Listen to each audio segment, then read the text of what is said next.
Have you ever gotten a last minute order for patches and found yourself without any of the traditional materials to make them with? Well, today, I'm gonna teach you how to make a perfect looking patch with the traditional tools and materials that we have laying around the studio at all times. And I'm gonna teach you how to save a lot of time and stitches by making it as an applique. Stick with me until the end and pay close attention throughout the whole episode because I am fully loaded with tips, tricks, hacks to cut time, increase production, and always be prepared for those last minute orders. Patches are so popular because they allow us to showcase our personality in a variety of garments and accessories. This is why when we're browsing on Etsy, we can see so many shops dedicated solely to selling all different kinds of patches. Today, we're gonna learn how to make patches two ways. First, we're gonna do straight up embroidery on cutaway backing. And then we're gonna do applique on water-soluble backing. Now that we know what we're gonna be doing, let's learn how to prep the files in Chroma. Alright guys, I've already fired up Chroma and have our design preloaded. I've hidden all the layers because I'm gonna guide you step by step how we did this one. First, I laid a circle almost 2 by 2 here, and as you can see, it's a complex fill. Then I laid out another circle as a 3 by 3 inches, turned it into a complex fill. Then I gave a steel line on the inside. You can see it here. I'm gonna move it just so that you can see that one, see? And then I did the same thing and turn it into another steel stitch on the outside. Okay, after that, I turned on my text type tool and I type top seller. So you can see if I hide it, there it is, right? Then the next thing I did, I came and laid this other layer with the Ricoma logo. If I ungroup them, I can move them and show you.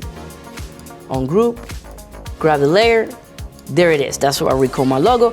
And the last thing I did is I brought in the little shamrock artwork and I just duplicated them and made a bunch of little ones around the design. And that was our entire design. As you can see up here, the whole thing has about 17,283 stitches. Now, I promised to teach you how to save time and money. Here's what we're gonna do. We're gonna go to File, we're gonna say Save As first, and we're gonna change this one to Applique, just so that we don't get confused with our files. Applique, and then save it as an RDE, and now we're just gonna edit it. So the first thing we're gonna do is we're gonna delete this layer here with the complex fill on the back, and now our applique fabric is gonna take place of the white stitches. As you can see, we already saved a bunch of stitches. We're down to 13,798. The next thing we're gonna do is we're gonna take the outer line here, and we're gonna turn that into applique. Let's convert it into applique right here. What this does is it gives us our placement outline in stitches, our tag down outline in stitches, and then our finished line. Because I wanna see them separately, we're gonna do one more thing. We're gonna control click and we're gonna break up the path. And now we see we've got 1, 2, and 3, right? I'm gonna make that a separate color. So let's go back to white, bring it to the top, all right? And don't worry about the color there. We're gonna fix that in a second. We're gonna take the first one and make it another color yet. Why are we doing this? Because when we go to the machine, we're gonna put it into automatic manual. That way, after each step in the embroidery, it's gonna completely stop, allowing us to place our applique fabric and then hit it again to embroider the tack down stitch. Delete this one because we're gonna take this baby right here, duplicate it, copy, paste, bring him all the way down with the command bracket trick we already know and love, and then we're gonna turn him into the steel that we had to begin with. So convert to steel, and there we have it, guys. How easy and fast was that? We already have our applique patch design completed, and we saved a bunch of stitches. We're down to 4,046. And one more thing, let's save it one more time as a different name. We're gonna call this one outline.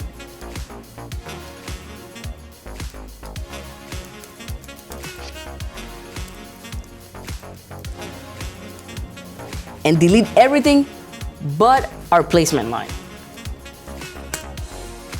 I wanna show you later a really cool trick using this file. Let's take this to the machine. One quick thing before we get started today, guys. Please help us grow the channel by sharing, liking, subscribing, and viewing to the end as many times as you like, because there are some really cool features that we'd love to share with you, and we really need your help to get there. Tip number 1, for fast and easy cutting, grab yourself your medium weight cutaway, place it on the cutting mat, And since we're using the 5x5 mighty hoop, give yourself an 8x8 grid. Make sure that you roll it really hard so that it cuts easy on the first try. Next, we're gonna need 2 layers of our lightweight 1.5 ounce cutaway. Cut yourself a nice long piece because we're gonna be doubling it down. Place the lightweight on the mighty hoop. Take the medium weight on top of that. And then let's get our magnet. Now let's get this baby cooking on our EM1010. Load your design.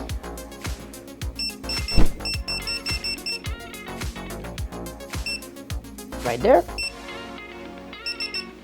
Next, set your color sequence. I've already preloaded mine. Then select your hoop.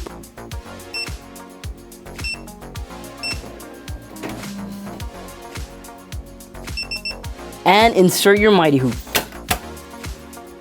Before you exit the color panel, make sure that you are in fully automatic mode, AA. Press OK. Select your speed. I'm gonna be rolling at 600 stitches per minute, and then trace. Say yes.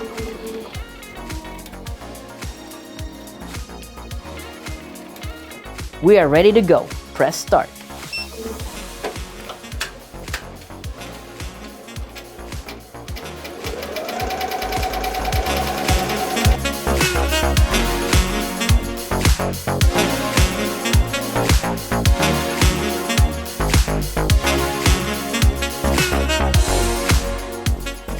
One of the advantages of embroidering the patches this way is that we don't need any additional tools and materials, and it's easier to produce them in bulk quantities.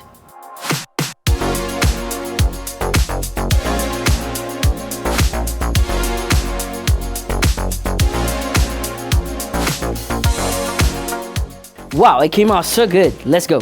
Let's take our design out of the hoop. Cut out some of this excess backing real quick. Just grab it. Give yourself a nice square. And now it's time for tip number 2. Grab your regular pair of scissors and proceed to cut a lot of vertical slits all around your cutaway, all the way around the design.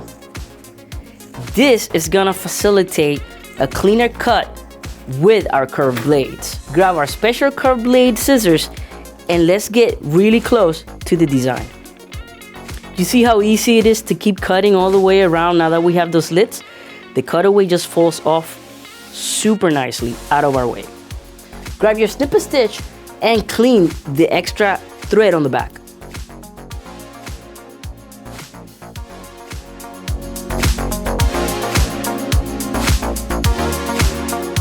Now that we cleaned the back, let's cut the one jump stitch we have here in the front.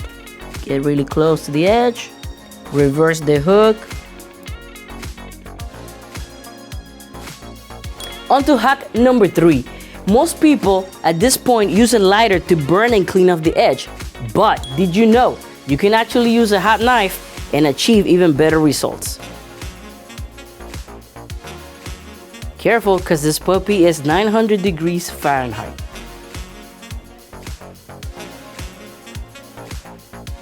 Alright guys, we are done with our first method, straight up embroidery.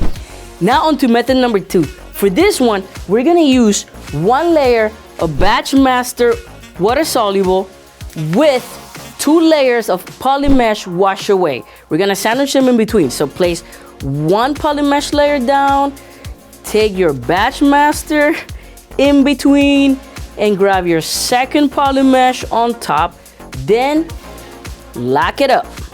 Let's take it to the machine. Since this is an applique, we're gonna make sure that we are in automatic manual to begin with so that we can stop and lay our applique fabric over.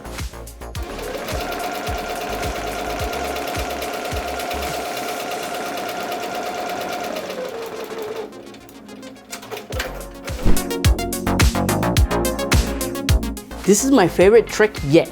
To prevent having to scramble during those last minute orders and to save a lot of time during regular production, you can duplicate your placement island on the machine across the entire hoop as many times as you like. Pre-cut the shapes and have them ready in stock. Grab your applique fabric. I've already pre-cut my shape. Grab your Elmer's glue stick and lay some on the back. Place our fabric over our placement line.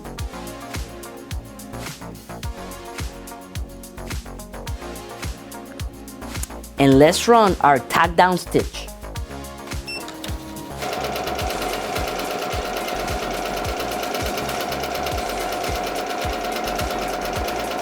Now, let's get back into the color panel over here and put the machine back in fully automatic AA so that our design can just roll to the end. And go.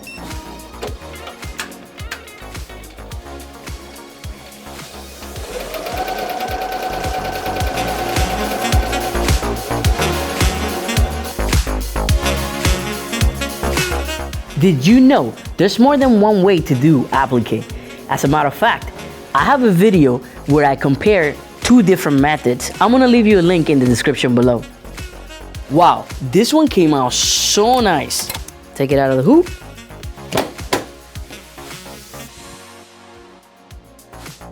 Cut it like we did before. Get as close to the design as possible, but remember, this is water-soluble backing and wash-away backing. So we're gonna wet it and clean our edges super nicely. Now we wet it. Remember to use warm water. One of the coolest things about using the applique method is that we can incorporate different colors, materials, and textures into our designs. In fact, this allows us to create stunning effects that we would never achieve using embroidery alone. As a matter of fact, once you finish watching this episode, go ahead and check out Miss Janet using cool glitter vinyl to create a stunning effect. I'm gonna link it in the description below. With this beautiful clean edge, all we have left to do is cut the jump stitch on the front and a few stragglers on the back. Let's go. And to me, the coolest thing about using applique is that it allows us to save both time and money in our production by dramatically reducing the amount of stitches in our final design. For example, remember, today we were able to knock down a whole 3,237 stitches from our first patch to our second design. And here we go. This is our finished applique version of the patch. And remember, we had done a full embroidery patch on method number 1. Let me know which one you like better in the comments below.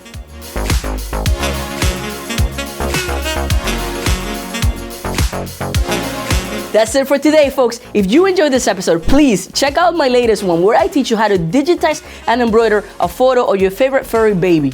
And as usual, if you want to use the files that we created in the show today, the links are in the description below. After you run the patches, let us know how it went for you. And make sure you continue watching on the channel because we have planned an entire series where we're going to be diving deep into the world of patches.